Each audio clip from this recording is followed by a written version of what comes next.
नमस्कार, आप देख रहे हैं प्राइम टीवी इंडिया। मैं हूं पूजा मिश्रा और आपको ले चलते हैं चुनावी समर की तरफ, जहां चुनाव परिणाम के घोषणा का दिन जैसे जैसे करीब आ रहा है, इन पार्टियों में अपने नतीजे का बेसब्री से इंतजार करना थोड़ा मुश्किल हो रहा है। चुनाव परिणाम की इसी कश्मकश में सही तो सही, लेकिन गलती करने का खामियाजा भी भुगतना पड़ रहा है। लेकिन ये नतीजे की गर्मी कह ले या मौसम का असर, जो भी हो, इन नेताओं के कहे शब्द सर चढ़ कर बोल रहे हैं। देखिए प्राइम टीवी इंडिया की ये खास रिपोर्ट।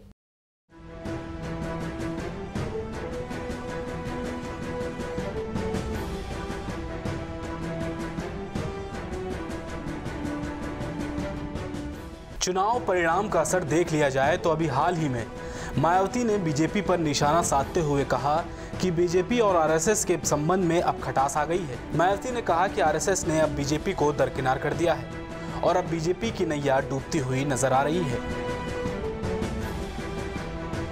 मायावती ने कहा कि अब गठबंधन सरकार ही इस देश की नैया पार कर सकती है।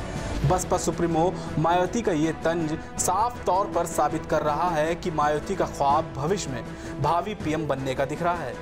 वहीं अखिलेश यादव भी अपनी महानतम खूबियों को गिनाते हुए देश को इस बार नया पीएम मिलने की उम्मीद जता रहे हैं, जिसे अखिलेश यादव कथित रूप से हकीकत का रूप दे रहे हैं। बात विवादों की इस दौर में अखिलेश ने टोटी निकालने की बात को हवा देकर बीजेपी को खरी खोटी सुनाई थी। वहीं बीजेपी को जुमलेबाजी वाली सरकार कहकर टोन कसा था। इसी क्रम में शहजादे राहुल गांधी, जो कि भविष्य में भावी पीएम के रूप में भी देखे जा रहे हैं, उन्होंने तो पीएम मोदी को चौकीदार चोर तक कह दिया।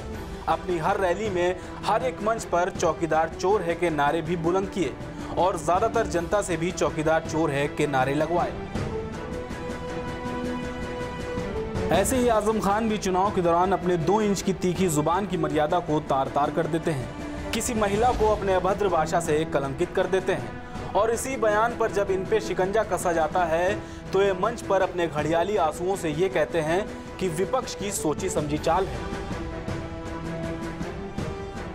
अगर देखा जाए तो इस रेस में भाजपा की प्रज्ञा ठाकुर भी कम नहीं है। अपने विवादित बयानों के चलते वो हमेशा सुर्खियों में बनी रहती हैं।